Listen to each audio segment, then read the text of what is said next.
2024 August 8 అర్ధరాత్రి జరిగిన ఒక ఉదంతం ప్రపంచ దేశాల్లో భారతదేశంపై ఒక చిన్న చూపు. ఇక్కడ ఈ దేశంలో స్త్రీలపై జరుగుతున్న అకృత్యాలు ఇంత సహజంగా ఇంత దారుణంగా ఉంటాయనే పరిస్థితి వచ్చింది. అసలు ఆ రోజు ఏం జరిగింది? పీజీ సెకండ్ ఇయర్ చదువుతున్న ఎండి పీజీ సెకండ్ ఇయర్ చదువుతున్న కలకత్తాలోని పీజీ స్టూడెంట్ పై జరిగిన ఘోరం అమానుషం. ఎందుకంటే పీజీ స్టూడెంట్ ఎవరైతే ఉన్నారో ఆ రోజు సెమినార్ హాల్కి వెళ్ళి రాత్రి ఆగస్టు 8 అర్ధరాత్రి 11 రాత్రి 2:30 లోపు జరిగిన ఈ సంఘటన అంతా కూడా కలకత్తా రాష్ట్రాన్ని కాకుండా భారతదేశం మొత్తం అతలాకుతలం అవుతుంది. అసలు ఆ రోజు ఏం జరుగుతుంది, ఏం జరిగింది, ఎందుకు జరిగింది, ఎందుకు ఈరోజు సుప్రీంకోర్టు ఇన్వాల్వ్ అయింది, ఎందుకు ఈ దేశంలో మేధావులందరూ రోడ్లపైకి వచ్చి ఇవాళ డాక్టర్స్ అందరూ కూడా వాళ్ళ యొక్క అత్యవసర సేవలను ఎమర్జెన్సీ సర్వీసులు అన్నింటినీ క్లోజ్ చేసేసి న్యాయవాదులు కానివ్వండి ఉపాధ్యాయులు అందరూ రోడ్ల మీదకి వచ్చి ఈ సమాజంలో జరుగుతున్న ఒక అత్యంత దారుణమైన జుగుప్సాకరమైన సంఘటన ఇవాళ ఎందుకు మాట్లాడుకుంటున్నాను? మొట్టమొదటిసారి మనం పరిశీలిస్తే ఆ రోజు జరిగిన ఒక రేప్ అండ్ మర్డర్ కేసులో మొట్టమొదటిసారిగా ఆ రోజు ఎవరైతే రేప్ చేశారో ఒక అనుమానితుడిని అరెస్ట్ చేసి పోలీసులు ఇన్వెస్టిగేషన్ టీమ్ అయిపోయిందని చెప్పిన చరిత్ర అత్యంత దారుణమైంది. ఎందుకంటే సుప్రీంకోర్టు చాలా స్పష్టంగా అడిగింది, ఎందుకు FIR with in the 24 hours లో మీరు ఎఫ్ఐఆర్ కట్టలేదు? ఆగస్టు 8న ఆ అమ్మాయి రేపు మర్డర్ అని జరిగితే ఆగస్టు 9న తన సహచరుడు డ్యూటీకి రావాల్సిన డాక్టర్ రాలేదని చెప్పి సెమినార్ ఆర్జీకర్ హాస్పిటల్ సెమినార్ హాల్కి వెళ్ళి అర్ధనగ్నంగా ఉన్న తన దుస్తుని చూసి తన రేపు గురై చనిపోయిందనే విషయాన్ని పసిగట్టి అక్కడ ఉన్న ప్రిన్సిపాల్కి చెబితే ప్రిన్సిపాల్ గా ఉండి అక్కడికక్కడే ఆయన ఆ రోజు ఉదయం అప్రాక్సిమేట్లీ 7:30 or 8కి ఎవరైతే చనిపోయిన పీజీ స్టూడెంట్ తల్లిదండ్రులకి మీ అమ్మాయి ఆత్మహత్య చేసుకుని చెప్తే వాళ్ళు హోటాహోటిని బయలుదేరి వస్తే సుమారు 3 గంటల పాటు ఆ అమ్మాయి శవాన్ని కూడా చూపించకుండా జరుగుతున్న పరిస్థితి. ఆ రోజు రాత్రి జరిగిన సంఘటనలో ఎవరెవరు ఇన్వాల్వ్ అని తెలుసుకోకుండా 12 గంటల్లో మేము కేసు ఛేదించాము. ఎవరైతే ఆ సెమినార్ హాల్కి వెళ్ళి ఉన్న వ్యక్తిని అరెస్ట్ చేసి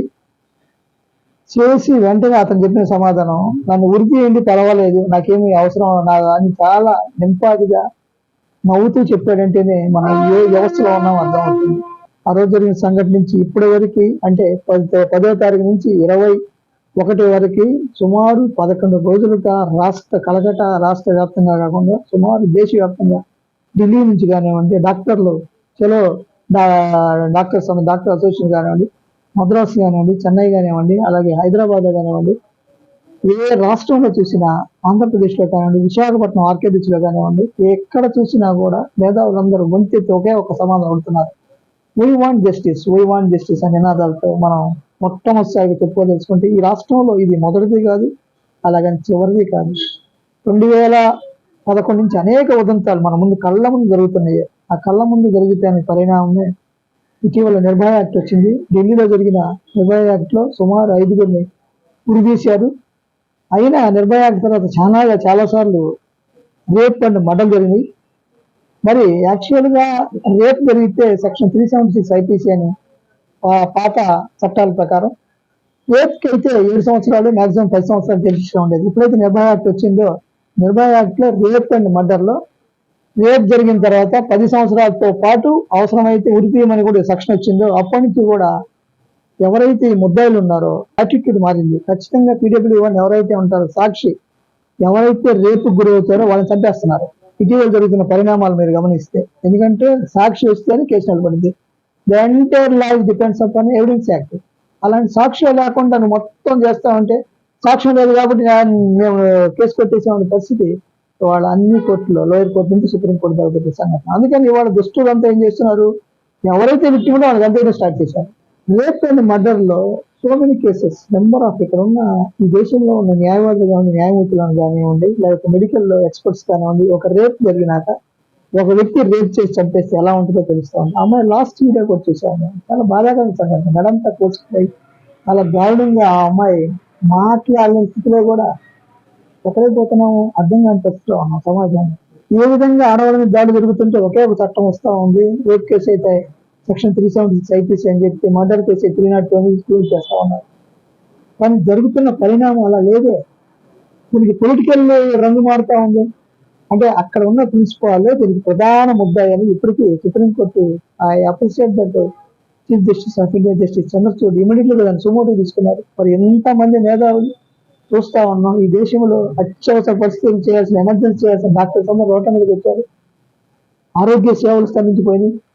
ప్రాణాలు అరచేతి పెట్టుకొని హాస్పిటల్కి డాక్టర్ అందరూ రోడ్ల మీద ఉండి తమ ప్రొటెక్షన్ కోసం చూస్తూ ఉన్నారు. ఎవరైతే ప్రాణాలు కాపాడాల్సిన వాళ్ళే వాళ్ళ ప్రాణాలు తీస్తా ఉంటే సమాజంలో అత్యున్నత స్థాయి ఎవరయ్యా అంటే ఈ దేశంలో కలెక్టర్ల కన్నా లేకపోతే న్యాయవాదుల కన్నా చాలా మంది ముందు డాక్టర్స్ అని చెప్తారు. ఎందుకంటే వాళ్ళు భగవంతుడితో సమానం. అర్ధరాత్రి అనక అపరాత్రి అనక వాళ్ళు సేవలు చేస్తుంటే వాళ్ళ మీద దాడి జరిగి వాళ్ళ ప్రాణాలకి లేకపోతే ఎక్కడికి వెళ్తున్నాం సమాజం. అయితే ఈ కేసులో మనం ప్రధానంగా ప్రస్తావించిన విషయం ఏంటంటే ఆగస్టు 9వ తారీఖున జరిగితే 10వ తారీఖున రిజైన్ చేసి 11వ తారీఖున ఆ రాష్ట్ర గవర్నమెంట్ ఎవరైతే మమతా బెనర్జీ గవర్నమెంట్ ఇమీడియట్ గా ఇంకో కాలేజీలో ప్రిన్సిపాల్ గా అపాయింట్ చేశారు. సిబిఐని దాని మీద వేయటం జరిగింది. అంటే సెంట్రల్ బ్యూరో ఆఫ్ ఇన్వెస్టిగేషన్. మా ఉద్దేశం అయితే ఒక ఏజెన్సీ కాకుండా సిబిఐతో పాటు 2-3 ఏజెన్సీలు సమాంతరంగా దాని ఇన్వెస్టిగేషన్ టీమ్ చేసుకుంటూ పోతే ఒక ఫెయిర్ న్యూస్ వస్తూ ఉంది. ఈ రోజు కూడా ఫెయిర్ క్లారిటీ రావటల్లా.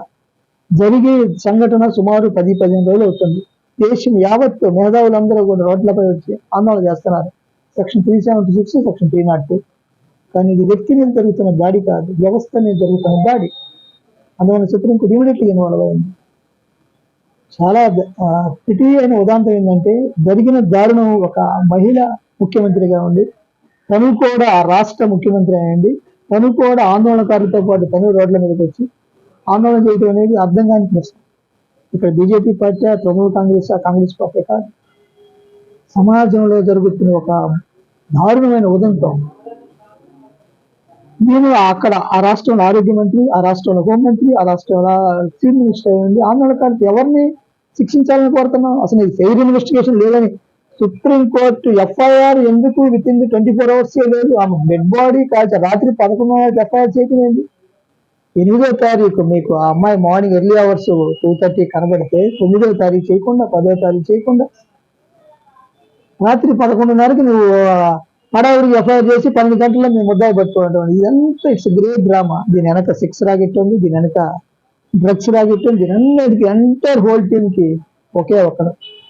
అది ఖచ్చితంగా ఇంకా the depends of an investigation team. ప్రిన్సిపాలా, వైస్ ప్రిన్సిపాలా, లేకపోతే ఎంపీ ఉన్నాడా, ఎంపీ కొడుకులు ఉన్నాడా అనేది ఖచ్చితంగా ఒక 1 week లో ఇదైతే ఖచ్చితంగా తెలిసింది. అయితే నేను చెప్పేది ఏంటంటే భారతదేశంలో ఉన్న ఇప్పుడున్న ప్రజెంట్ సిచ్యువేషన్ రేప్ అండ్ మర్డర్కి అయితే రేప్ కేసుల్లో అయితే పూర్వం 10 ఏళ్ళు ఉండేది, కానీ నిర్భయ యాక్ట్ వచ్చిన తర్వాత 10 ఏళ్ళతో పాటు దాన్ని ఉరిదీసేవాళ్ళు. 302 ప్రకారం ఎప్పుడైతే జరిగిందో ఈ ముద్దాయిల యొక్క యాటిట్యూడ్ గా మారిపోయింది. పీడబ్ల్యూఎన్ ఎవరైతే ఉన్నారో చంపేయటం స్టార్ట్ చేశారు. ఏదైనా ఒకే కేసు కదా అని చెప్పి వాళ్ళు అనుకున్నది కరెక్టే, కానీ చనిపోయిన తర్వాత అసలు మెయిన్ విట్నెస్ లేకపోతే ఆ కేసు ఏ విధంగా వస్తుందో తెలుస్తాను. కాబట్టి నిర్భయ యాక్ట్ తర్వాత ఏమీ ఆగలేదు, అఘాయిత్యాలు పెరిగినాయి, దారుణాలు జరుగుతున్నాయి. ఇవాళ అభయ యాక్ట్ వచ్చింది. అభయ అంటే కలకత్తా డాక్టర్ ఇన్సిడెంట్ వస్తుంది. ఎన్ని ఘోరాలు దారుణాలు జరుగుతుంటే ఇమీడియట్లీగా చేయాల్సిందంటే ఇమీడియట్లీగా రాష్ట్ర అసెంబ్లీని మీరు ఇమీడియట్లీగా సమావేశపరచాలి. జరుగుతున్న దారుణాన్ని ఘోరాన్ని మీరు ఒక SIT committee, special investigation team ఎక్కడ వేశారు? మమతా బెనర్జీ ఆ పరంగా ఆలోచన లేదు. అదేమంటే తను కూడా రోడ్ల మీదకి వచ్చింది. ఎందుకు రోడ్ల మీద రావడం ఆశ్చర్యంగా అనిపిస్తుంది. అదే క్రమంలో ఇంత దేశంలో జరుగుతుంటే, ఢిల్లీలో హత్యలు చేస్తుంటే, చెన్నైలో హత్యలు చేస్తుంటే, హైదరాబాద్ హత్యలు చేస్తుంటే, విశాఖపట్నంలో హత్యలు చేస్తుంటే ఈ దేశంలో ఉన్న ప్రైమ్ మినిస్టర్ ఆఫ్ ఇండియా ఎందుకు స్పందించలేకపోతున్నారు? అర్థం కాని విషయం. ఇది ఒక వ్యక్తితో ముడిపోయిన వ్యవస్థలో ముడిపోయిన ఒక వ్యక్తితో ముడిపోయిన సిస్టమ్ కాదు, వ్యవస్థతో ముడిపోయింది. మరి అలాంటి వ్యవస్థ జరుగుతున్నప్పుడు నరేంద్ర మోడీ ఎందుకు నిశ్శబ్దంగా ఉన్నాడు అర్థం కావట్లా. కాబట్టి అంతులేని క్వశ్చన్లో ఇవాళ సుప్రీంకోర్టు జస్టిస్ చంద్రచూడ్ చాలా క్వశ్చన్లు, చాలా బ్రహ్మాండమైన క్వశ్చన్ వరుసగా వచ్చింది. As a legal fraternity we feel proud of them. ఈరోజు న్యాయ వ్యవస్థ లేకపోతే ఇవాళ పొలిటికల్ చేతుల్లో అన్యాయాలు ఇవాళ కొత్త కాదు. ఎన్నో కేసులు 2010 నుంచి మీరు ఉన్నావు కేసు దగ్గర నుంచి, ప్రత్యూష కేసు దగ్గర నుంచి మీరు వరుసగా హత్రాస్ కేసులు అన్ని వరుసగా జరుగుతున్న దారుణాలు ఈ దేశంలో మానవ మృగాలని మనం అనుకుంటున్నాం. కానీ అంతకన్నా హీనాధీనమైన పదం ఉంటే ఆ పదం వాడాలి. ఏం జరుగుతుంది, ఎందుకు భయపడట్లేదు, చట్టాల మీద ఎందుకు భయం లేదు అనేది మనం ఒక్కసారి ప్రశ్నించుకొని according to lawyers forum for social justice, మీరు మా ఉద్దేశం అయితే ఖచ్చితంగా మీరేం చేయాలి, ఇప్పుడున్న వాటిని ఆపటానికి ఏదో విధంగా వీటిని మీద ఫుల్ స్టాప్ పెట్టకపోతే, చేంజెస్ రాకపోతే మనం ఏర్పరచుకున్న సమాజం మనం లెక్కిస్తా ఉంది. మా ఉద్దేశం అయితే ఖచ్చితంగా పార్లమెంట్లో ప్రత్యేక మీరు IPC, CrPC, Indian evidence act మార్చినట్టు భారతీయ న్యాయ సంహిత, భారతీయ న్యాయ సురక్షక తరంలో ఏం ఉపయోగం లేదు. చట్టాలు పేర్లు మార్చారు కానీ చట్టాల్లో పనిష్మెంట్ మార్చలేకపోయారు కదా. సో ఇలాంటి పరిస్థితుల్లో పార్లమెంట్లో బిల్లు పెట్టాలి, 2/3 మెజార్టీ పెట్టాలి. ఇప్పుడు సుప్రీంకోర్టు సిజేఐ గారు దాని మీద జాతీయ ప్రొటెక్షన్ యాక్ట్ ద్వారా వీళ్ళందరికీ ఒక 10 మందిని డాక్టర్స్కి ఒక 10 మందిని ఎస్కాట్ మన దాంట్లో మన ఆంధ్రప్రదేశ్ హైదరాబాద్ చెందిన డాక్టర్ నాగేశ్వరరావు గారు కూడా one of the member. So total through out India నుంచి ఎమినెంట్ డాక్టర్స్ ఒక కమిటీ వేశాను ఎలా వీళ్ళని ప్రొటెక్ట్ చేయాలని. సో మీరు చేయాల్సింది పార్లమెంట్లో ఉన్న 545 మెంబర్లో 2/3 మెజార్టీ ఇమీడియట్గా బిల్లు ప్రవేశపెట్టాలి. ఈ దేశంలో ఉన్న ఆడబిడ్డలకు రక్షణ ఉందా లేదా? సగానికి సగం 6 ఏళ్ళ నుంచి 70-80 ఏళ్ళ దాకా అఘాయిత్యాలు జరుగుతుంటుంది. ఈరోజు ఇప్పుడు ఎందుకు కళ్ళు తెరవట్లేదు అర్థం కాని విషయం. స్టేట్లో చట్టాలు తయారు చేయండి, పార్లమెంట్లో చట్టాలు తయారు చేయండి, న్యాయవాదుల యొక్క మేధావుల యొక్క ఆలోచనలు తీసుకోండి, వాళ్ళకి అడ్వైస్ తీసుకోండి, డాక్టర్స్ అడ్వైస్ తీసుకోండి. దీని మీద ఇమీడియట్గా ఒక సిట్ అవుట్ ఏర్పాటు చేయండి, స్పెషల్ ఇన్వెస్టిగేషన్ టీం. చట్టాల్లో మార్పులు చేసినప్పుడు మనలో మానవత విలువలు తప్పు కాదు అని వాళ్ళంత అంత నవ్వుతూ చెప్తున్నప్పుడు మీరు చట్టాలను మార్చుకోవడానికి ఇంకా ఏం చేస్తున్నారు అర్థం కావట్లేదు. ఉరేయటమే సరైన మార్గం కాదు. ఇంకా ఏం చేయాలి అనేది మీరు ఖచ్చితంగా స్టేట్లోనే పార్లమెంట్లో దీని మీద ఇమీడియట్లీగా మార్పు రావాలంటే మన 2/3 మెజార్టీగా ఒక చట్టాన్ని తీసుకురావాలి.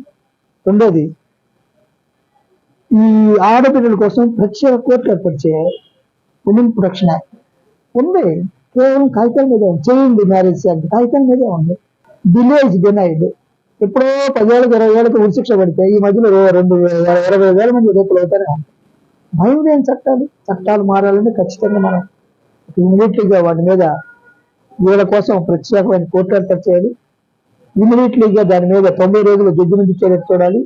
అంతేకాకుండా సోషల్ మీడియాలో ఎవరైతే అన్యాయం చూశారో వాళ్ళకి భయం వచ్చేట్టు తెలియజేయాలి. ఉదాహరణకి విశాఖపట్నంలో పోక్సో కోర్టు జడ్జిమెంట్స్ ఎలా ఉంటాయంటే 20 సంవత్సరాల జైలు శిక్ష అనేది ముద్దాయికి తెలిసిపోయే పరిస్థితికి వచ్చింది. Team the central bureau of investigation team ఇచ్చారు. We feel very proud of them. ఎందుకంటే వెరీ స్పెషల్ ఇన్వెస్టిగేషన్ సిబిఐ.